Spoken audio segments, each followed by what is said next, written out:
અને હવે SIT investigation કરી રહી છે, તો તમે આ બધા જ પુરાવાઓ તેમને આપશો કે આપી દીધા છે તમે?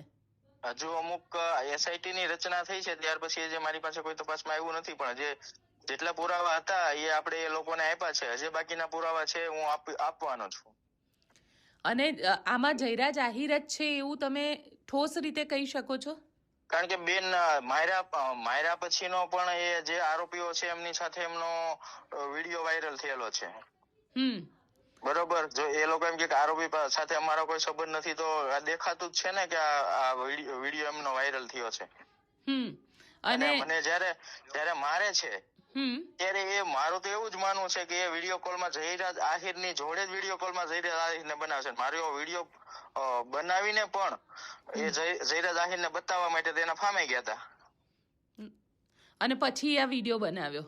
હા. અને એ તો હજુ છે એના જે આરોપીઓ હજુ આ એટલી 8 જ પકડાણા એટલા નથી. જે બાકીના જે એમાં મદદગારીમાં જે કોઈ છે એકબીજાના કોન્ટેક્ટ કોલ ડિટેલ ને બધું તપાસ કરશે, એટલે હજી આમાં આરોપીઓ નીકળશે ને લાઈન દોરી કરવા વાળા, મારા લોકેશન લેવા વાળા, હું ક્યાંથી ક્યાં છું ક્યાંથી ક્યાં નહીં. આ લોકોને તો હું ઓળખતો પણ નથી, તો મારી એટલી બધી માહિતી અને આપનાર વ્યક્તિના નામ તો એની કોલ ડિટેલ નીકળશે ને. તો તમારી રેકી કરતા હતા એવું તમે કહી રહ્યા છો, તો તમે ત્યારે કોઈને ફોન કરીને માહિતી આપી હતી કે તમારી રેકી થઈ રહી છે, કે તમારી પાછળ ગાડીઓ એવો તો મને કોઈ ખ્યાલ જ નહોતો. આ એક ષડયંત્ર આખું એ લોકોનું રચેલું છે કે મને ખબર જ ન પડે. અને હવે તમારી શું માંગ છે? કારણ કે હજી સુધી પોલીસ જયરાજ આહિર સુધી તો પહોંચી જ નથી.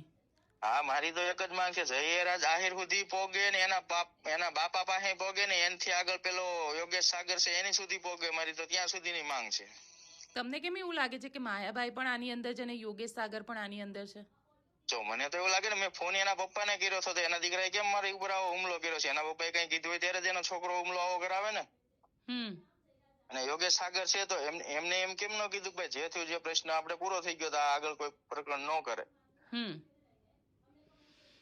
બિલકુલ નવનીતભાઈ, કારણ કે હવે આ આખી ઘટનામાં એસઆઈટી આવી ગઈ છે. આજે બીજા આરોપીઓના રિમાન્ડ પણ પોલીસ લઈ રહી છે. તમને લાગી રહ્યું છે કે એ રિમાન્ડમાં આગળ નામ ખુલશે આ બધાના? હા, નામ ખુલશે. મારી પાસે ઠોસ પુરાવા છે બધા. તમે એસઆઈટી ને હવે આ જયારે એસઆઈટી પાસે જશો ત્યારે આપશો એ લોકોને? હા, એસઆઈટી જયારે મને પૂછપરછમાં બોલાવશે ત્યારે હું રજૂ કરીશ. અમારી સાથે વાત કરવા માટે નવનીતભાઈ આપનો ખૂબ ખૂબ આભાર. જી બેન, થેન્ક યુ.